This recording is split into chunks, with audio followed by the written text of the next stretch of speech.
Assalamualaikum warahmatullahi wabarakatuh. Perkenalkan, nama saya Muhammad Rifsal Sodikin. Saya Zahwan Nursifa. Saya Ilham Abdullah. Saya Rian Hidayatullah. Saya Arif Umar. Di sini kami akan mempresentasikan biologi tentang evolusi.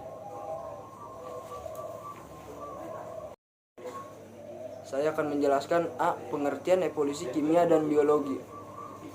Evolusi kimia menjelaskan bahwa molekul-molekul organik berasal dari molekul anorganik yang mengalami perubahan secara bertahap.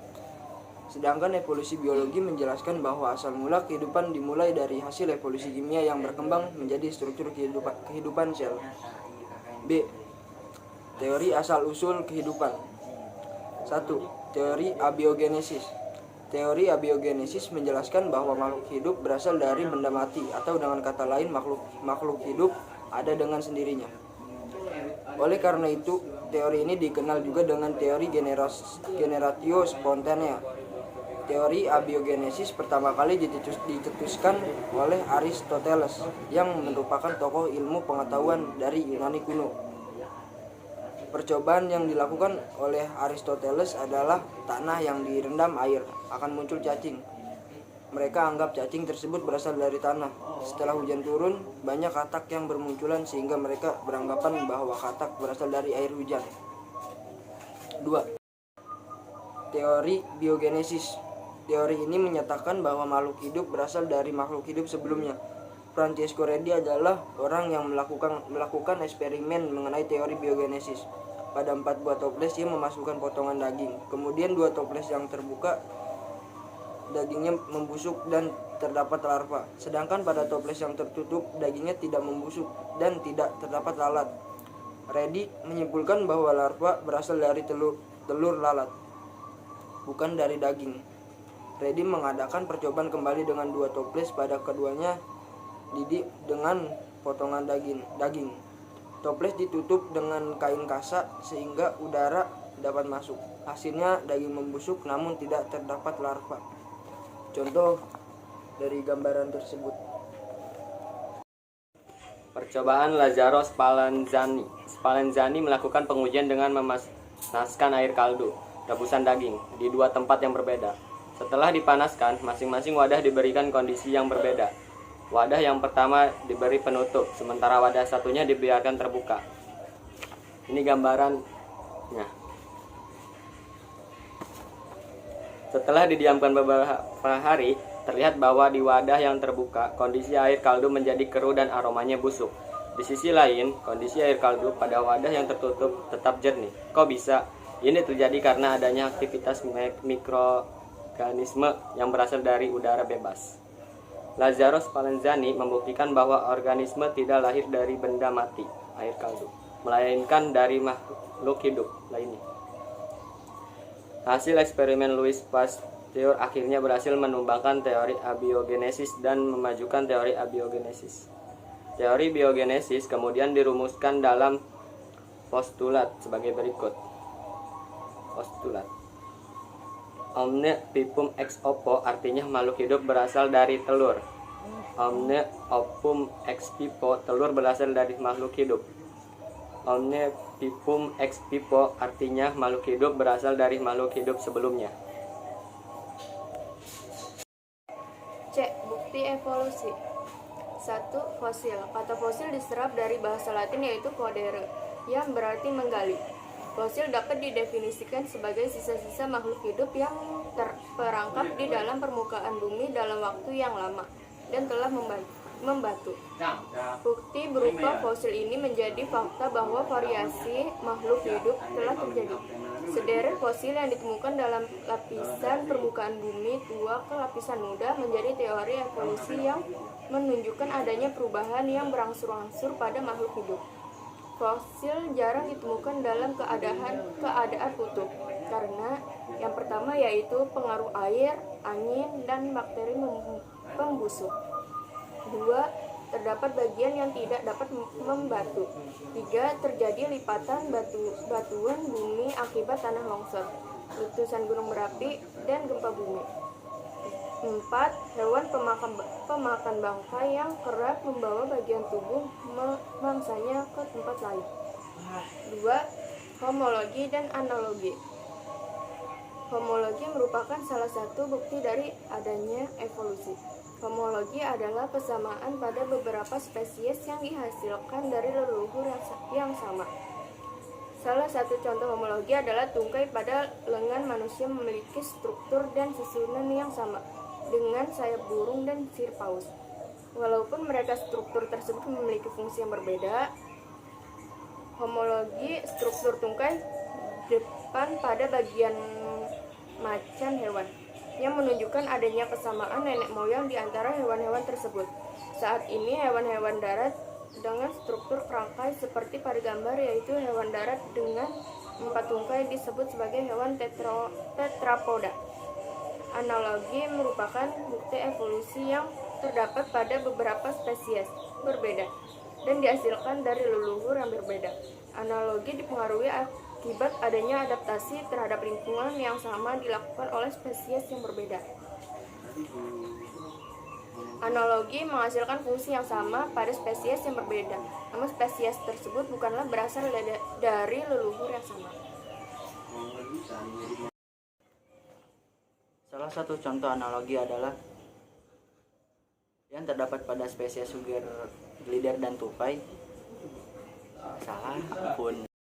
Salah satu contoh analogi adalah yang terdapat pada spesies suger glider dan tupai terbang. Kedua spesies ini berasal dari leluhur yang berbeda, dimanapun suger glider merupakan kelompok marsupial, sedangkan tupai terbang bukan bagian dari kelompok marsupial yang berasal dari wilayah berbeda. Namun kedua spesies ini memiliki struktur tubuh yang serupa. Tupai terbang kiri dan suger glider kanan. Keduanya tampak memiliki bentuk mirip, namun tupai terbang adalah mamalia berplasenta dari Eurasia, sedangkan suger glider adalah hewan mamalia marsupial dari benua Australia. Kesamaan morfologi di antara kedua bukan karena kesamaan nenek moyang, melainkan karena kesamaan adaptasi lingkungan. 3. Variasi dalam spesies. Tidak ada makhluk hidup di muka bumi ini yang serupa. Setiap individu dalam satu spesies menunjukkan adanya perbedaan, merupakan dapat muncul pada segi ukuran, berat, warna, dan fisiologi maupun tingkah laku. Variasi individu dalam satu spesies ini dapat disebabkan oleh faktor genetis dan lingkungan. Jika suatu populasi kemudian dengan sebab tertentu menjadi terpecah dua dan menempati daerah yang berbeda, lama-kelamaan akan terbentuk variasi karakter yang berbeda antara kedua kelompok. Semakin banyak generasi baru dilahirkan, akan semakin berbedaan dengan karakter saat awal sebelum terpisah. 4. Seleksi alam. Seleksi alam merupakan istilah yang diajukan oleh Charles Darwin yang dapat diartikan sebagai proses di mana individu yang memiliki ciri bawaan dapat bertahan hidup dan bereproduksi dalam tingkat yang lebih tinggi bila dibandingkan dengan individu lain, diakibatkan ciri bawaannya yang dimilikinya. Beberapa hal penting yang terkait seleksi alam adalah: 1. Walaupun seleksi alam terjadi akibat interaksi antara individu dan lingkungannya, yang mengalami evolusi bukanlah individu melainkan populasi yang mengalami evolusi seiring berjalannya waktu. 2. Seleksi alam hanya dapat memperkuat atau menghilangkan sifat-sifat bawaan yang diwariskan yang berbeda dengan individu lain dalam satu populasi. Jika semua individu dalam satu populasi secara genetik memiliki sifat bawaan tersebut, evolusi secara seleksi alam tidak dapat terjadi. 3. Faktor lingkungan bervariasi dari satu tempat ke tempat lain seiring waktu. Sifat yang menguntungkan di suatu tempat dan di satu waktu bisa jadi tidak berguna atau bahkan merugikan di tempat lain atau di waktu lain. Seleksi alam selalu terjadi. Namun, sifat apa yang menguntungkan bergantung pada konteks dalam kondisi seperti apa spesies tersebut hidup dan berkembang biak. D. Pencetus teori evolusi. 1. Teori evolusi zaman Aristoteles. Teori evolusi zaman Aristoteles dan rekan-rekannya ini seringkali dikenal dengan masa fiksisme. Pemikiran mereka lebih bercorak pada fiksi ilmiah yang berdekatan dengan mitos. Salah satu konsep yang berkembang pada abad ke-18 adalah anggapan bahwa organisme merupakan ciptaan Tuhan yang kemudian dikenal sebagai teori ciptaan khusus. Selain itu, Mereka juga berpendapat bahwa cacat pada anggota tubuh merupakan kutukan, bukan perubahan makhluk hidup akibat seleksi alam maupun mutasi genetik. Demikian menurut penjelasan Victoria Henuhili dan kawan-kawan dalam bahan ajarannya. 2. Teori evolusi Lamar Naturalis besar Prancis Jean-Baptiste de Monnet Chevalier de Lemenec berpendapat bahwa organisme hidup mewakili suatu kemajuan dengan manusia sebagai bentuk tertinggi. Pandangan ini kemudian diusulkan sebagai teori evolusi kehidupan pada awal abad ke-19. Menurutnya, organisme berevolusi selama ribuan tahun dari bentuk yang lebih rendah ke bentuk yang lebih tinggi, sebuah proses yang masih berlangsung dan puncaknya adalah manusia. Perbedaan antar individu terjadi karena kebiasaan yang dilakukan oleh individu tersebut. Menurut teori ini, karakteristik organisme akan diwariskan. Gagasan ini kemudian dikenal sebagai Lamarckisme. Meskipun teori ini tidak sesuai dengan perkembangan ilmu pengetahuan, Lamarck memberikan kontribusi penting dalam tahapan evolusi biologis dan mendorong penelitian selanjutnya yang tak terhitung jumlahnya. 3. Teori evolusi Darwin. Darwin atau dengan nama asli Charles Robert Darwin memperkenalkan teori evolusi melalui seleksi alam. Teori ini pertama kali dirumuskan dengan buku Charles Darwin On the Origin of Species pada tahun 1859 yang menjelaskan sebagai organisme berevolusi dari generasi ke generasi melalui pewarisan sifat fisik atau perilaku. Dalam pandangan Darwin, individu dengan sifat yang memungkinkan mereka untuk beradaptasi dengan lingkungannya akan membantu mereka bertahan hidup dan memiliki lebih banyak keturunan yang akan mewarisi sifat-sifat tersebut. Darwin mengumpulkan bukti yang menunjukkan bahwa evolusi telah terjadi. Ia menyimpulkan bahwa beragam organisme memiliki nenek moyang yang sama dan makhluk hidup telah berubah secara drastis sepanjang sejarah bumi. 4. Teori evolusi Weismann. August Prien Leopold Weismann mempelajari bagaimana ciri-ciri organisme berkembang dengan berevolusi dalam berbagai organisme, kebanyakan serangga dan hewan air di Jerman pada akhirnya abad ke-19 dan awal abad ke-20. Dilansir dari embrio Edu, Weismann mengajukan teori kontinuitas plasma nutfah, sebuah teori hereditas. Dia berpendapat bahwa hanya perubahan pada sel germinal saja yang dapat diwariskan, bukan sel tubuh.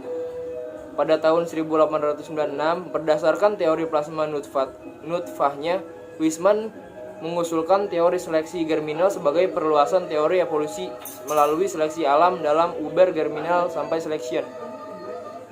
Ini Quelle Weismann Gerichtseter Varianten. Kesimpulan dari materi evolusi. Evolusi juga berarti perubahan pada sifat-sifat terwariskan suatu populasi organisme dari satu generasi ke generasi berikutnya. Perubahan-perubahan ini disebabkan oleh kombinasi 3 proses utama, yaitu variasi, produksi, dan seleksi. Sifat-sifat yang menjadi dasar evolusi ini dibawa oleh gen yang diwariskan kepada keturunan suatu makhluk hidup dan menjadi bervariasi dalam suatu populasi.